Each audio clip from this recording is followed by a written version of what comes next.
vascaínos voltaram a fazer contas contra o rebaixamento. Isso é uma coisa que ainda passa na cabeça de vocês, dentro do vestiário, do elenco. Vocês veem o rebaixamento como uma ameaça real ainda antes de terminar o campeonato? Claro que vê. E tem que ver mesmo. A gente não tem pontuação ainda. Faltam 3 jogos, a gente precisa pontuar. Salve, família vascaína. Eu sei, meu amigo vascaíno, que você está muito preocupado. Já em relação ao rebaixamento, né, é inacreditável.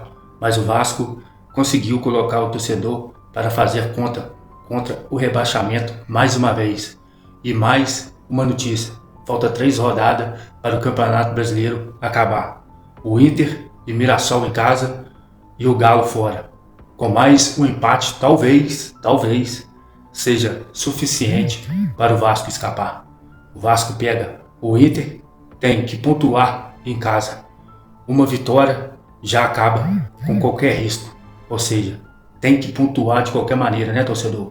O Vasco já consegue se salvar. Será que o Vasco vai fazer o torcedor passar esse sufoco até na última partida? Não é possível, né, torcedor? Complicado. Fernando Diniz falou. Beijo, torcedor. Curte, compartilhe e saudação vascaína, torcedor. Por que essa fase é tão ruim para o Vasco depois de ter passado por uma fase boa de 4 vitórias, uma classificação para a semifinal de Copa do Brasil? Dá para identificar os principais motivos para essa fase ruim? Tá bom aqui? Pode ir. Bom, primeiramente, boa noite para todo mundo. Na verdade, não foram só 4 vitórias. A gente teve um período, acho que de 12 jogos. Em 12 jogos a gente perdeu para o Palmeiras só. Acho que foram 7 vitórias e 4 empates e 1 derrota. Foi uma sequência importante para a gente. Eu acho que depois disso, como aconteceu depois da vitória do Santos, e no começo do campeonato também tem uma oscilação, a gente baixou o nível de concentração e as derrotas, as 5 derrotas, elas têm características muito distintas.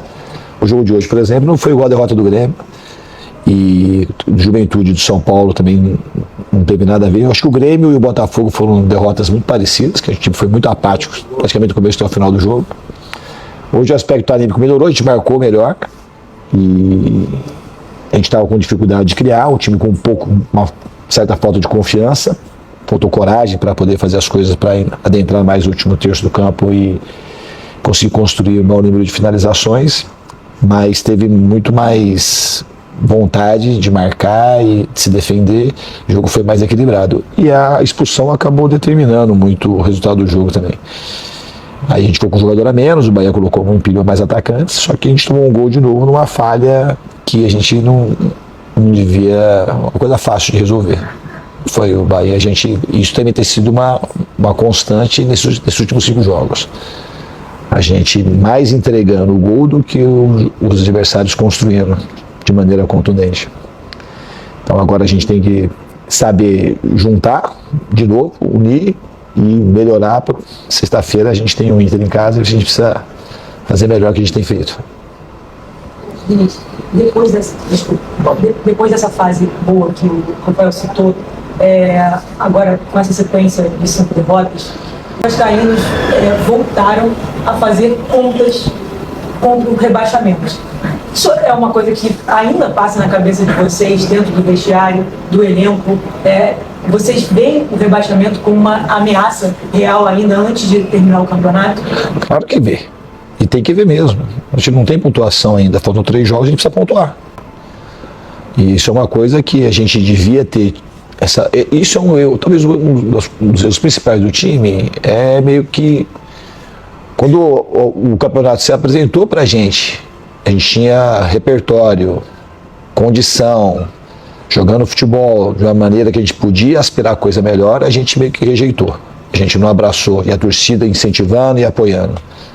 E aí, se você não vai, você fica. Você não fica mais ou menos, ou vai para cima ou vai para baixo. E a gente, porque no mesmo lugar você não fica. Se você não vai, não produz e não ganha jogo, o lugar da tabela a gente não ia ficar. A gente ia ficar em 7º lugar. A gente podia ter avançado mais, podia estar falando de uma outra coisa hoje, mas hoje a realidade é essa.